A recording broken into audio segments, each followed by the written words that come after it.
Hi friends, welcome back to Srimas kitchen. இன்றைக்கி நம்ம kitchen tips தாங்க நம்ம வீடியோவில் பார்க்க போகிறோம். ஒரு டிப்ஸும் எல்லாருக்கும் யூஸ்ஃபுல்லாக இருக்கும்.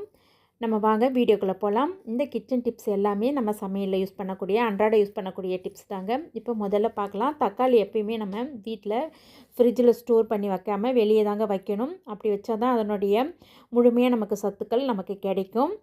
அடுத்த டிப்ஸு பார்க்கலாங்க. நம்ம ப்ரௌன் சுண்டல், மொச்சை, இந்த மாதிரி நிறைய சுண்டல் வகைகள்லாம் இருக்கும். அதை நம்ம நைட்டில் ஊற வைக்க மறந்துடுவோம். அந்த மாதிரி மறந்துட்டோம் அப்படின்னா நம்ம ஈஸியாக மறுநாள் காலையில் எப்படி வேக வைக்கலான்ற டிப்ஸ் தாங்க இது.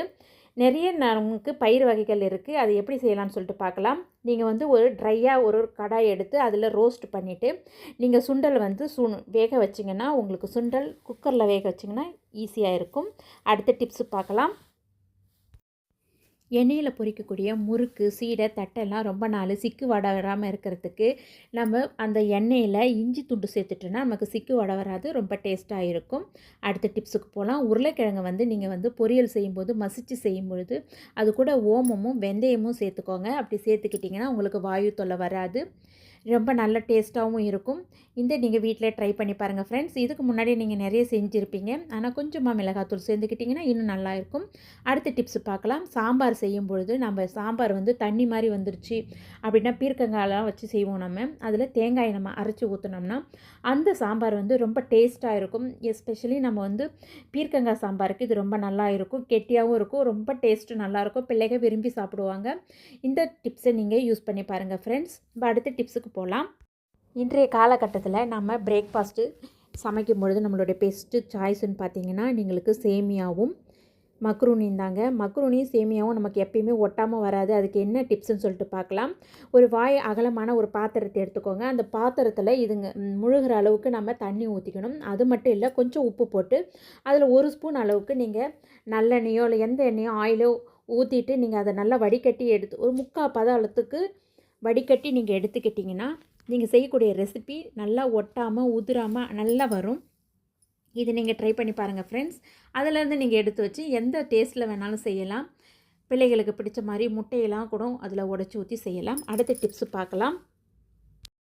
லஞ்ச் பாக்ஸ் ரெசிபிக்கு நம்ம நிறைய தக்காளி சாதம், புளி சாதம், வெரைட்டி ரைஸ் நிறைய செய்வோம். அந்த வெரைட்டி ரைஸ்லாம் நல்ல டேஸ்ட்டாக மதியம் வரைக்கும் நல்லா கெடாமல் இருக்கணும் அப்படின்னா சாதத்தை எடுத்து நம்ம ஒயிட் ரைஸை ஃபஸ்ட்டு எடுத்துக்கலாங்க. அது கூட கொஞ்சமாக நல்லெண்ணெய் சேர்த்துக்கலாம். வடிக்கும் பொழுதே கொஞ்சமாக அதில் நல்லெண்ணெய் சேர்த்துக்கிட்டு நம்ம அந்த சாதம்லாம் செஞ்சோம்னா புளியோதரையாக இருக்கட்டும், எலுமிச்சை சாதமாக இருக்கட்டும், தக்காளி சாதம் எல்லாமே உதிரி உதிரியாக நல்லா இருக்கும். ஃபஸ்ட்டு தனியாக நம்ம கொஞ்சமாக நல்லெண்ணெய் ஊற்றிட்டு அப்புறமா நீங்கள் செய்ய ஆரம்பிக்கணும். நல்லெண்ணெய் மட்டும் தாங்க ஊற்றணும். அதை ஊற்றுனீங்கன்னா இன்னும் டேஸ்ட்டு கூடுதலாக இருக்கும், ரொம்ப டேஸ்ட்டாகவும் இருக்கும், பிள்ளைங்க நல்லா சாப்பிட்டுட்டு வருவாங்க. அடுத்த டிப்ஸு பார்க்கலாம். பீட்ரூட் ஹல்வா செய்யும் பொழுது நம்ம அந்த பீட்ரூட் ஹல்வா செய்யறது ரொம்ப டேஸ்ட்டாக வரணும் அப்படின்னா கடைகள்லாம் இந்த மாதிரி தாங்க டிப்ஸை யூஸ் பண்ணுறாங்க. அது கூட நம்ம கொஞ்சமாக பால் சேர்த்துக்கணும். நல்லா காய்ச்சி ஆற வச்ச பாலை நீங்கள் அந்த பீட்ரூட் அல்வாவில் சேர்த்து செய்யும்போது டேஸ்ட்டு ரொம்ப கூடுதலாக இருக்கும்.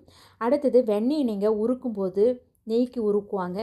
அது கெடாமல் ரொம்ப நாள் இருக்கணும் அப்படின்னா நம்ம உருக்கும் போதே அதில் வெந்தயத்தை கொஞ்சம் சேர்த்துக்கணுங்க. ஒரு 2-3 கொஞ்சமாக எடுத்து ஒரு 1/2 டீஸ்பூன் அளவுக்கு நீங்கள் சேர்த்துட்டிங்கன்னா அந்த நெய் ரொம்ப நாளைக்கு கெடாமல் உங்களுக்கு அழகாக இருக்கும். கடையில் கிடைக்கிற மாதிரி மணலாக கிடைக்கும். இந்த டிப்ஸு உங்களுக்கு ரொம்ப யூஸ்ஃபுல்லாக இருக்கும் ஃப்ரெண்ட்ஸ். ட்ரை பண்ணி பாருங்கள். அடுத்த டிப்ஸுக்கு போகலாம்.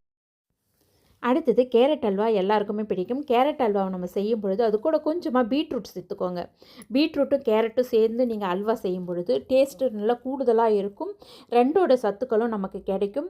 இதை நீங்கள் ட்ரை பண்ணி பாருங்கள். நம்ம எப்பயுமே அல்வான்னு செய்யும்போது கேரட் தனியும் பீட்ரூட் தனியும் செய்யும். இது 2 சேர்த்து செஞ்சிங்கன்னா நல்லாயிருக்கும் ஃப்ரெண்ட்ஸ். அடுத்த டிப்ஸு பார்க்கலாம். பொன்னாங்கண்ணி கீரையை நம்ம பொரியல் செய்யும் பொழுது குழந்தைங்களுக்கு பிடிக்காது, நிறைய பேருக்கு பிடிக்காது. அது கூட நீங்கள் 2 முட்டையை உடைச்சி ஊற்றி நீங்கள் செய்யும் பொழுது பொன்னாங்கண்ணி கீரையோடைய டேஸ்ட்டுக்கு அவங்களுக்கு அதிகமாக தெரியாது, ரொம்ப நல்லாவும் இருக்கும், புரதச்சத்து நம்மளுக்கு கிடைக்கும். அதனால் இந்த டிப்ஸை நீங்கள் ட்ரை பண்ணி பாருங்கள். அடுத்த டிப்ஸுக்கு போகலாம். அடுத்த டிப்ஸு இட்லி சாம்பார் எப்படி செய்கிறதுன்னு சொல்லிட்டு தாங்க பார்க்க போகிறோம். நம்ம இட்லி சாம்பார் எப்பயுமே செய்கிற மாதிரி செஞ்சுட்டு அது கூட கொஞ்சமாக 2 வரமிளகாய், கொத்தமல்லி, தனியா இது எல்லாமே சேர்த்து மிளகு, சீரகம் இதெல்லாம் சேர்த்து நீங்கள் அரைச்சி லாஸ்ட்டில் ட்ரை ரோஸ்ட் பண்ணி போடும்போது சுவை கூடுதலாக இருக்கும். ஹோட்டல் சுவையில் உங்களுக்கு கிடைக்குங்க. அடுத்த டிப்ஸ் பார்க்கலாம். வெங்காய பக்கோடா எல்லாருக்குமே பிடிக்கும். இந்த வெங்காய பக்கோடா செய்யும்போது ஒரு 1/2 டீஸ்பூன் சோம்பு சேர்த்துக்கோங்க.